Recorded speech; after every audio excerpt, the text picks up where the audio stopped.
নমস্কাৰ ৰাইজ, পমহীয়া দিনৰ কথা। বৰমা আৰু মই আহিলোঁ গৰু পানী খুৱাবৰ কাৰণে। ইফালে মোৰ ঠাণ্ডা দিনত জধলা মধলা অৱস্থা। এইটো হৈছে আমাৰ ৰাজহুৱা পুখুৰী, ইয়াতে আমি গৰু পানী খুৱাওঁ। বৰমা ইফালে গৰু টানি আছে আৰু মই বৰমাক ভিডিঅ' কৰি আছোঁ। গৰুটোক পানী খাব দিছোঁ, কিন্তু ঠাণ্ডাতে সি পানীও খাব বিচৰা নাই। সৌফালে এইটো ভেলাঘৰ, চাৰিওফালে কেৱল মাঘ বিহুৰ আয়োজন। এইখন হৈছে আমাৰ সৰু শাকনি, মা আৰু মই মিলি কৰিছোঁ। এইফালে মায়ে শাক বুটলি আছে। এইটো আমাৰ ঘৰলৈ অহা ৰাস্তা বহুত বেছি বেয়া, চৰকাৰৰ কোনো কাণ সাৰ নাই, ক'লেও একো উন্নতিৰ কথা চিন্তা নকৰে। সন্ধিয়ালৈ মা আৰু মই ওলাই আহিলোঁ আইতাক বাছৰ পৰা নমাবৰ কাৰণে।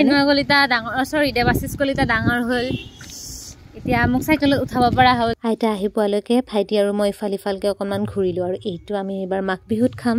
এইফালে বাছ আহি পালে, আইতাও আহি পালে। বিহুৰ উপলক্ষে মামাহঁতৰ ঘৰৰ পৰা কিবা কিবি লৈ আহিছে। আইতা এয়া বাছৰ পৰা নামিল। তাৰপিছত আইতা অহাৰ আনন্দতে আজি ভালকৈ এসাঁজ খোৱা হ'ব। আজিলৈ ইমানেই, বাই।